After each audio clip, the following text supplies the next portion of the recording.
encima de esto y lo otro y las consecuencias. Pero miren ustedes que todos los días la ciencia médica descubre cosas diferentes sobre el colesterol. Es que la investigación no termina.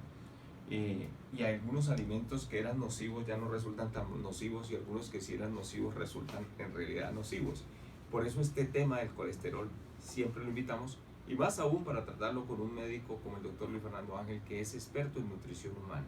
Si hay algo que cambia son los conceptos sobre nutrición, ¿no, doctor? Sí, y el Gerardo. colesterol se sube por eso. Sí, eso es verdad. Uno tiene que ser muy humilde en los conceptos, así uno los haya aprendido de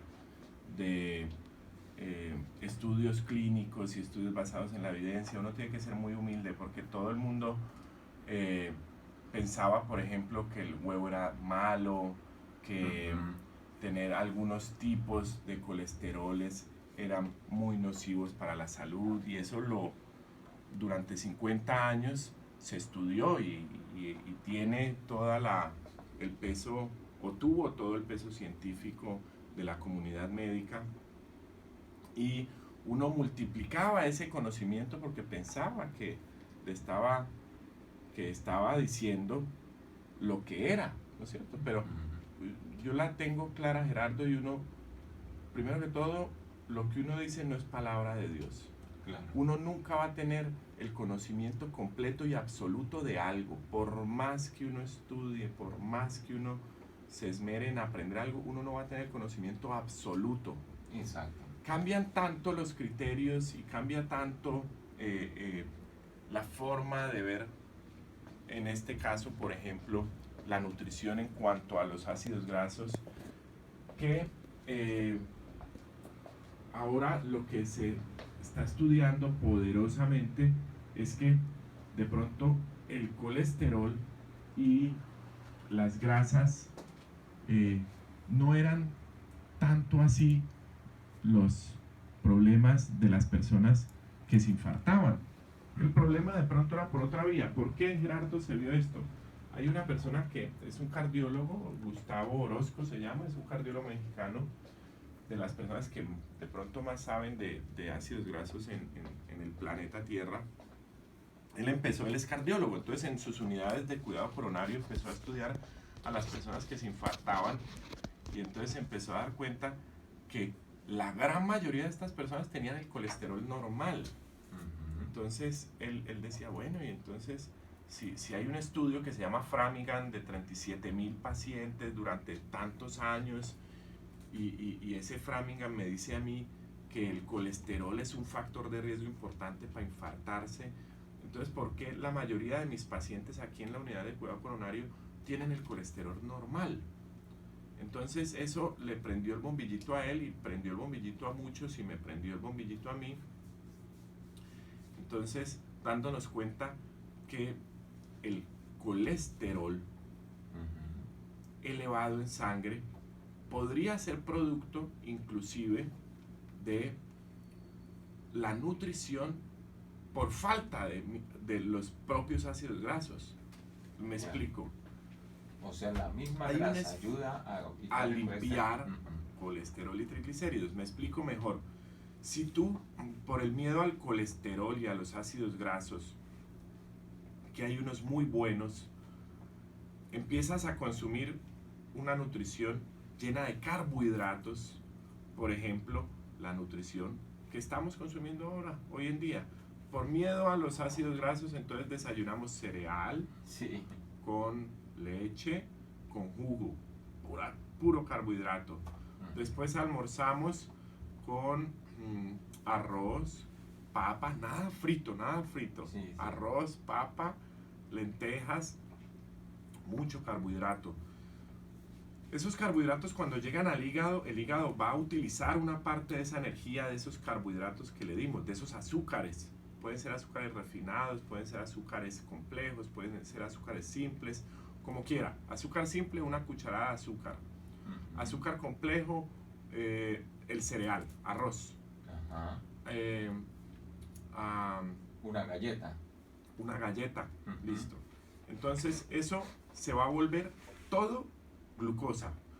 Azúcar simple, el jugo, Gerardo. Claro. Uno dice, el jugo es azúcar complejo. No, el jugo es pura azúcar, pura fructosa que al final se va a convertir en glucosa y va a hacer los mismos daños y los mismos estragos.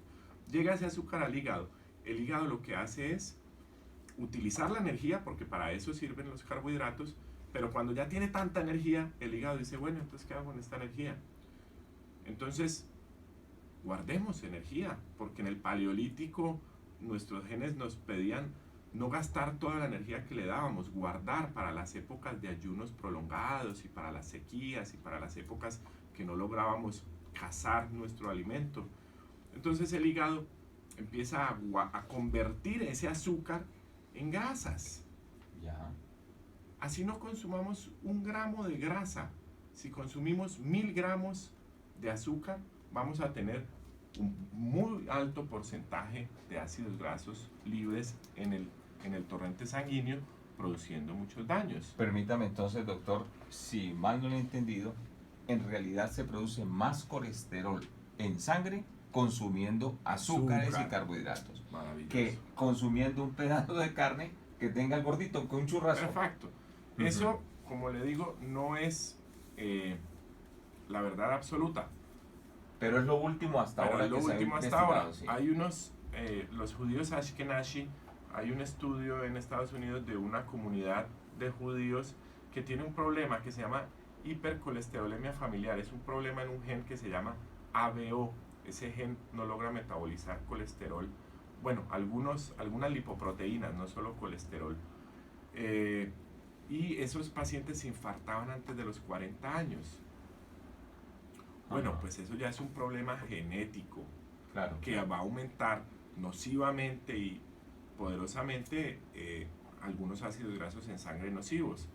Pero lo cierto, Gerardo, es que en este momento, los médicos debemos tener la humildad de reconocer que llevamos 50 años fallando con las conductas nutricionales y tener la humildad de decir, señora, usted puede comer un huevito todos los días, ¿oyó? No tiene problema. O el pedazo de carne con el gordito. Pedazo de carne. Señora, de pronto esa forma agresiva de tratar su colesterol, todas las mujeres, Gerardo, todas las mujeres por encima de los 50 años van a tener algún grado de colesterol y triglicéridos elevados. Todas, Gerardo. La explicación es sencilla, es hormonal. Ellas dejan de hacer el pico de estrógenos. Para producir estrógenos, que es lo que ellas dejan de hacer, necesitamos estradiol, estriol y colesterol. La base de los ladrillos para producir estrógenos era el colesterol.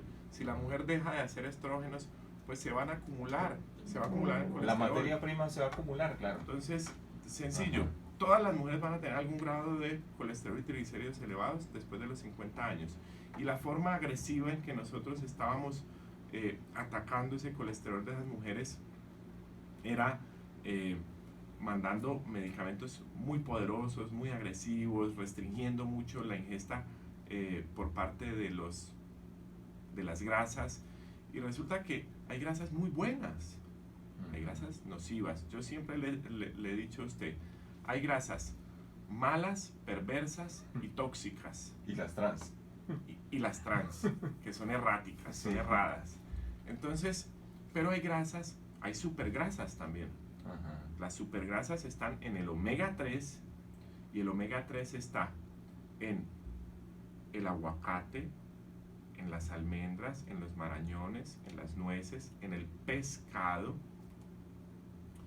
en el aceite de oliva, en el aceite de algunas, en el aceite, por ejemplo, de semillas de chía, de semillas de linaza, en el aceite de algunos cereales. Y esos son super grasas. Entonces nosotros, inclusive ahorita el último estudio que salió hablando del ácido graso del aceite de coco, el ácido láurico. Increíble, pero cierto.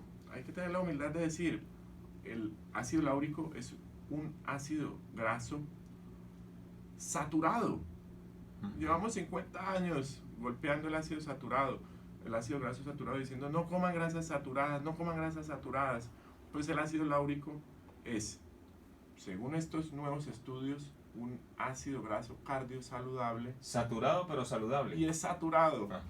Entonces, Es que, doctor, con respecto a la nutrición, todo es cambiante. Hace muchos años le decían a la gente, no coma aguacate, esa cantidad de grasa le va a ir mal al corazón, y resulta que no.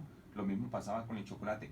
Finalmente, doctor Ángel, el tiempo pues nos está ganando. Es verdad lo que dicen los frascos de aceite, dice cero colesterol. El colesterol no lo producen, o sea, no hay vegetales que produzcan colesterol. bueno, es imposible eso, y también a mí me llama mucho la atención esos aceites eh, vegetales que dicen aprobados y con El el aval. abrazo y el aval de la Sociedad Colombiana de Cardiología. A mí me da miedo eso, pues, eh, porque sí está claro que todos los aceites, si los llevamos a calor, todos se van a oxidar y vamos a estar consumiendo, Claro.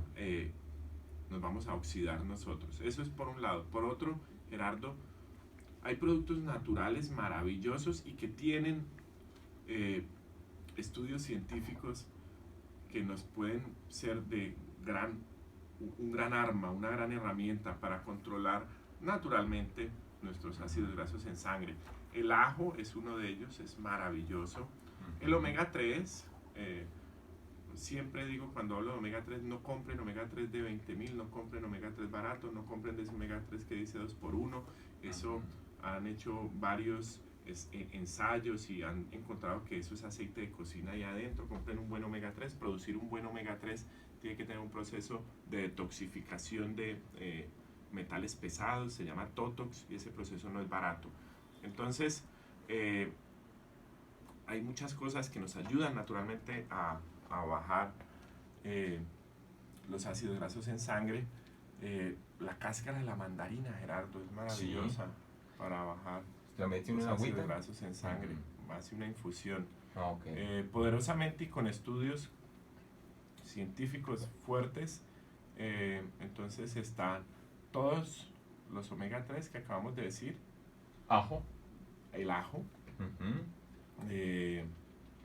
Bueno, y yo creo que podríamos pensar hacer unas recomendaciones en algunos productos que bajan los ácidos grasos malos, pero pues que también pueden producir, por ejemplo, hipotensiones o algunos efectos, por ejemplo, la alinina de la cebolla, por ejemplo, está la curcumina de la cúrcuma.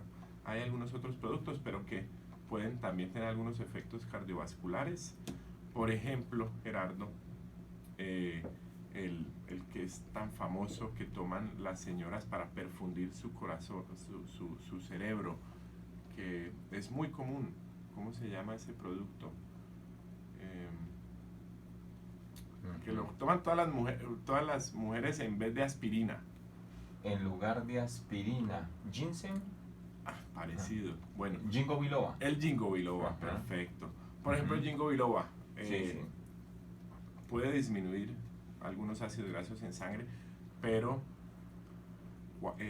es un poderoso anticoagulante, ¿no? Entonces, de pronto uno tiene que poner ahí riesgo-beneficio. El jengibre, Gerardo, es maravilloso, pero es un poderoso anticoagulante también. Entonces, si una persona ¿Y baja la presión? ya tiene, no baja, bueno, baja un poquito la presión, baja los niveles de colesterol y triglicéridos en sangre, pero es un poderoso anticoagulante. Entonces, una persona que tome antihipertensivo, tome aspirina o clopidogrel o algún anticoagulante y tenga alguna dislipidemia, o sea, colesterol y triglicéridos altos, pues no es muy recomendable que tome jengibre como terapéutico, o sea, a dosis altas, porque va a aumentar el efecto anticoagulante de lo que ya toma, aspirina, clopidogrel y esos antiagregantes plaquetarios o anticoagulantes. Y entonces a veces el beneficio es menor que el riesgo. El doctor Luis Fernando Ángel nos ha dado una cátedra muy interesante sobre el nuevo manejo que hay sobre los problemas de colesterol alto. Él es un médico nutriólogo de la Universidad de Barcelona y tiene todo el aval y el conocimiento para hablar del asunto. Hable con él para que su tratamiento, si usted es paciente con colesterol alto y triglicéridos, pues se ha tratado de otra forma, de una forma más natural. Teléfono 378-9999. 378-9999. Droguería Alonso del barrio Calima y de Limonar. No